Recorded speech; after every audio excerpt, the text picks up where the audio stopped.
This is Nick and Greg Oscar Preview, Take 1.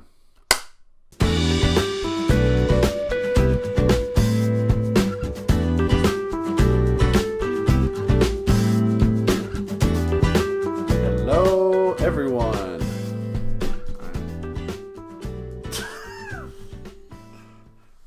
I'm going to make you happy.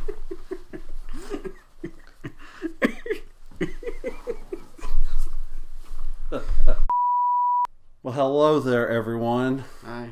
Welcome back to our channel. As some of you probably know, we love movies. We love going to watch movies. Movies are in my blood. They're in Greg's blood as well. And for the first time this year, we both have seen all of the Best Picture nominees before the ceremony.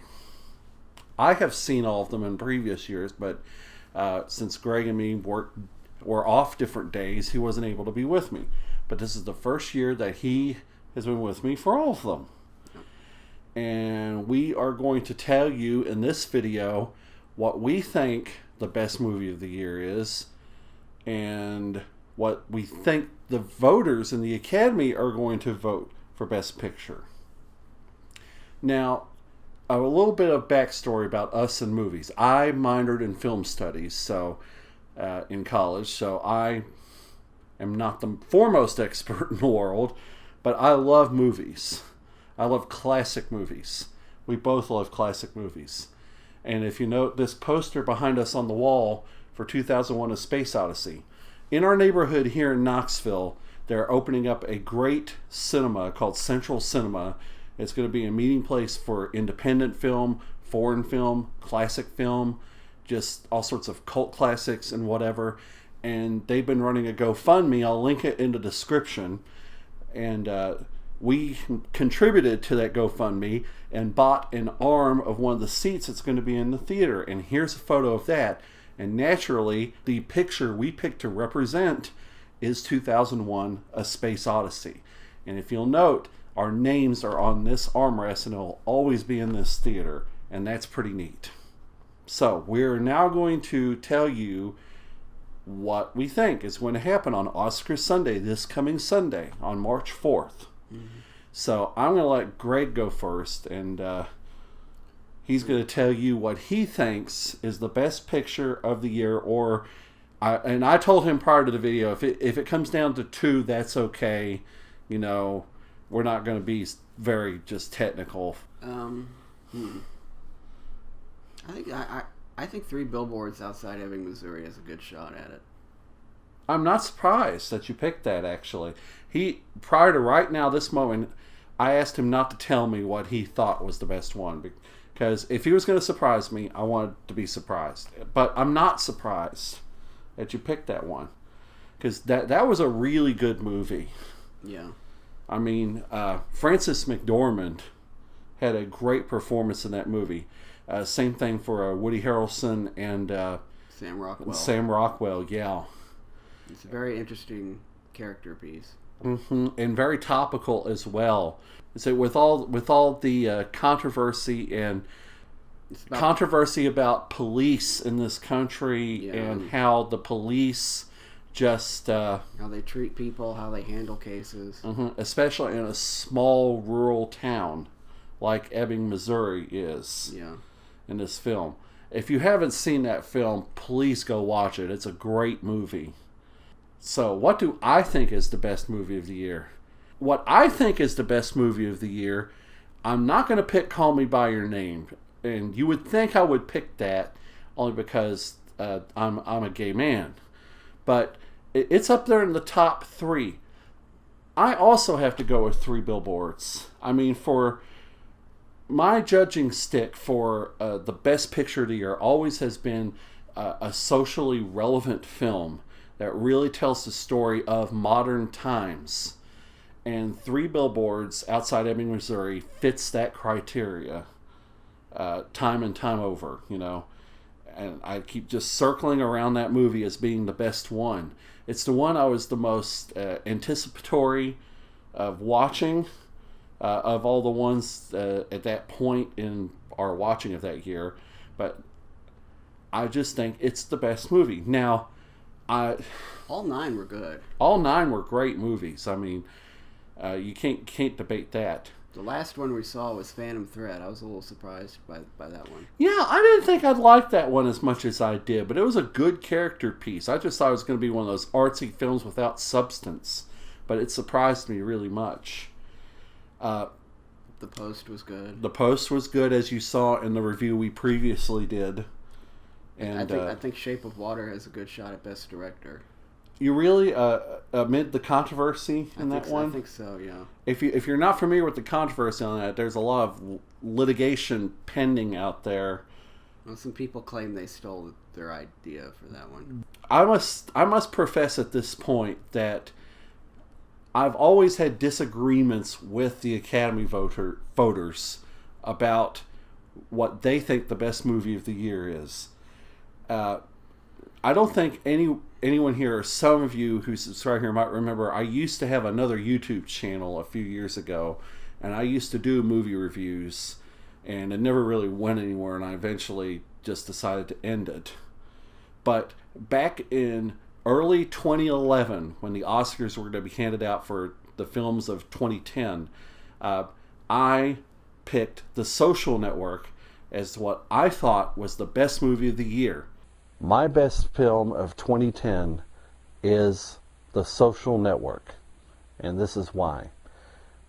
As I said in the review of it, it's one of those films that speaks to your generation about something that is popular, but it doesn't cop out and go down a completely different route. It's a fascinating study of the way that the achievers of today really are, and a conflict and power struggle between those people. That's what makes this film so great and relevant, and it's already raking up a lot of awards and a lot of critic choice awards and just awards. So I have to side with everyone else that has thought it is the best film of the year and name it the best film of the year. So that's my pick. The Social Network, my pick for the best film of 2010. And it didn't win. The King's Speech won. And I am still, to this day, upset at the Academy because The Social Network was the best movie of that year. Hands down. And the voters sold out. So, that being said, what do we think the Academy is going to vote as the best picture of the year? Are they going to go for Phantom Thread? Probably not. I don't think so. I think Three Billboards has a very good shot in the voters' minds of getting Best Picture. It won the BAFTA Award for Best Movie, which has always been held as a great barometer and prediction about what the Oscar is going to go to. I mean, do you have any reason to disagree? I don't think so. I was trying to think of what, if they go with something out of left field, what they might pick. But I don't know. It's not going to be La La Land, I'll tell you that. After that fracas that happened last year, oh my God, we're so not going into that. I mean, we were in this living room last year when that happened, and I think our jaws collectively hit the floor when all that was happening. I mean, if they do go out of left field, I mean, maybe The Post. I don't think they'll pick that one. I really don't. But why do you think they might pick that one? Well, I mean, it's kind of socially relevant too, but yeah, but it's. I'm just trying to think as if they decide to surprise everyone, what they might pick. I think if they go out of left field, in my opinion, they'll pick The Shape of Water. They really will. I think so. Yeah, but that would be the movie that would be the type of film like La La Land, kind of, even though it isn't a musical, that would win. You know, the kind of romantic love story with a sci-fi twist. You know, between a woman and a sea monster. A sea monster. Who had the best acting performance of the year? We didn't see Denzel Washington. No. Roman J. Israel Esquire. Was that he was in? Yeah. We didn't see that one. But Gary Oldman, my goodness. In Darkest Hour is Winston Churchill. You weren't watching Gary Oldman playing Winston Churchill. You were watching Winston Churchill. Yes, he was very convincing, and the makeup was very good in that. You know, that film was way better than Dunkirk was in the same area of wartime Britain. I thought Dunkirk was a little overblown. You did? Yeah, he told me that at lunch earlier today when we were discussing what we were going to say. I liked it, but it was a little much. Yeah, it was, and that's Christopher Nolan movies for you. I mean, he can be that. He can be a bit overblown at times, but he's still a good filmmaker. And we were fortunate enough to see Dunkirk in 70mm last year. Just a side note. So, any of the other nominees we haven't touched on at all? Just I will make a prediction in the best score category because we have seen all of those movies. As much as I'd like John Williams to win for Star Wars: The Last Jedi, I don't think he's going to win. I really think they're going to give it to Johnny Greenwood for Phantom Thread. I really think they're going to give it to him. But always remember, The Social Network did win Best Original Score. Trent Reznor and Atticus Ross. Yeah. Right? Yeah. And a lot of people in the film score circles that I lurk in got upset about that. They'll probably get upset again. They always get upset with whoever wins.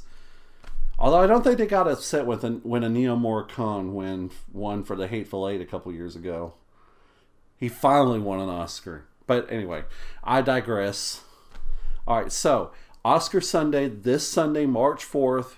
It's on ABC. We're going to be watching here in our living room, and I'm going to be live tweeting during the telecast.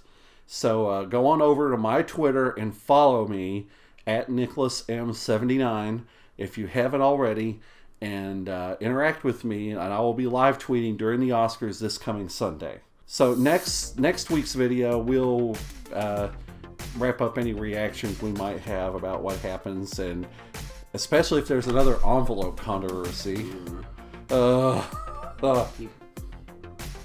Let's not go into that. No, we can't live through that again. Keep Warren Beatty away. Oh, please. No, keep Faye Dunaway away. Right? Yeah. I mean, come on. They were great as Bonnie and Clyde. They sucked as Oscar presenters. Right? Anyway, we're going to go. We love you guys very much. And we'll see you next time. And thank you for joining us. Bye.